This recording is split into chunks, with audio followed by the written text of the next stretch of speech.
नमस्कार।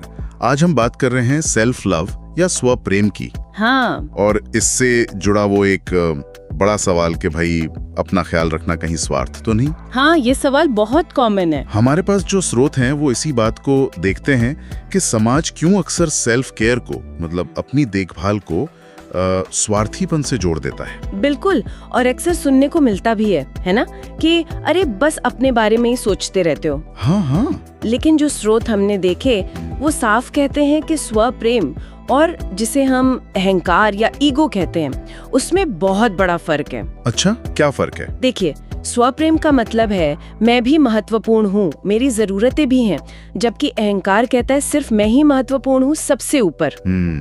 तो स्रोत इस बात पर बहुत जोर देते हैं कि स्व प्रेम असल में आत्मसम्मान से जुड़ा है, खुद गर्जी से नहीं। तो फिर स्व प्रेम असल में है क्या? मतलब रोजमर्रा की जिंदगी में ये दिखता कैसे है? ये सिर्फ एक अच्छा महसूस करना तो नहीं है? नहीं, बिल्कुल नहीं। स्रोत इसे सिर्फ एक फील गुड चीज नहीं मानते हैं। उनके मुताबिक स्व प्रेम का मतलब है खुद को गहराई से समझना, अपनी ताकत, अपनी कमजोरी, सब। हाँ, सब, और अपनी गलतियों को मानना, बिना खुद को बहुत ज्यादा कोसे अपनी खुशियों को प्राथमिकता देना सीखना। और वो ना कहने वाली बात, हाँ, वो बहुत जरूरी है। बिना किसी अपराध बोध के, मतलब गिल्ट के, ना कहना सीख पाना।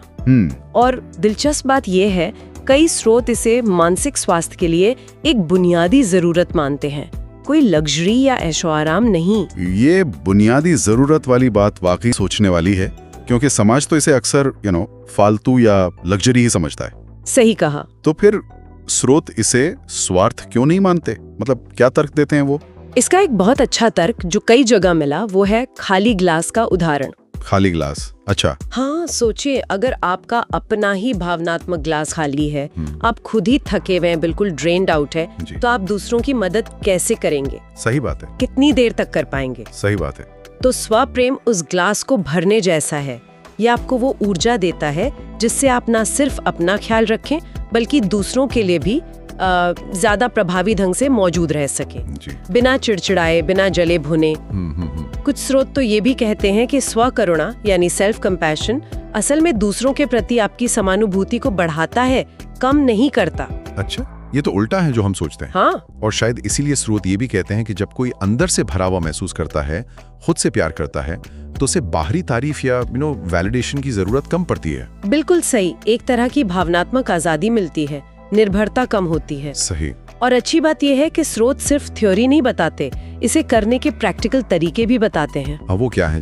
जैसे वो सकारात्मक पुष्टि होती है ना, एफर्मेशंस, खुद से कहना मैं काफी हूँ, मैं अपने आप से प्यार करती हूँ। ये सुनने में तो बड़े सिंपल लगते हैं। हाँ, सिंपल है, लेकिन स्रोत बताते हैं कि ये दिमाग के सोचने के पैटर्न को धीरे धीरे बदल सकते हैं। और सेल्फ केयर को तो लोग बस पा जाना या महंगी चीजें समझते हैं। हाँ, लेकिन स्रोत इसे बहुत व्यापक नजरिए से देखते हैं।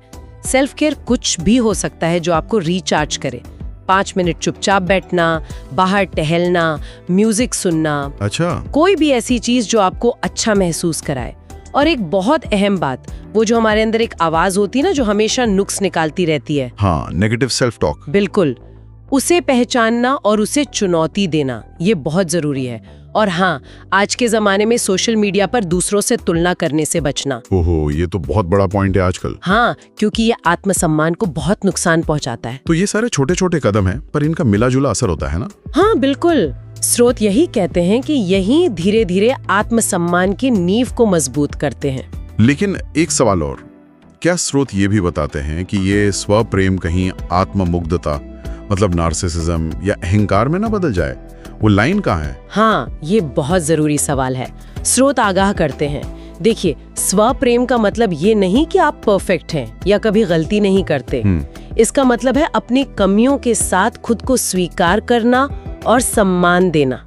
अहंकार जो है वो अक्सर दूसरों से तुलना पर टिका होता है, खुद को बेहतर दिखाने की जरूरत पर। अच्छा। जबकि स्व प्रेम अंदरूनी शांति और स्वीकृति से आता है। तो शायद वो लाइन वहां है जब आपका खुद का ख्याल रखना लगातार दूसरों को नजरअंदाज करने या उन्हें दुख पहुंचाने लगे, तब रुककर सोचने की जरूरत है। समझ गया। संतुलन, बैलेंस बहुत जरूरी है। बिल्कुल। और इसी सोच को आगे बढ़ाते हुए स्रोत एक सवाल छोड़ते हैं सोचने के लिए। क्या? कि क्या हम दूसरों को खुश करने की लगातार कोशिश में कहीं खुद को ही तो नहीं खो रहे हैं। ये गहरा सवाल है, आत्मनिरीक्षण के लिए अच्छा पॉइंट है। हाँ, तो कुल मिला के आज की ये चर्चा स्वप्रेम को स्वार्थ के नजरिए से हटाने और उसे आत्मसम्मान और मानसिक स्वास्थ्य की एक जरूरत के तौर पर देखने की बात करती है। बिल्कुल, एक संतुलित और शांत जीवन की तरफ पहला कदम। और शायद ये सोचने की बात भी है। हाँ, एक विचार जो यहाँ से निकलता है वो ये कि क्या जो प्यार और सम्मान हम दूसरों को देते हैं उसकी क्वालिटी, उसकी गुणवत्ता भी इस पर निर्भर करती है कि हम खुद से कितना प्यार और सम्मान करते हैं। सोचने वाली बात है।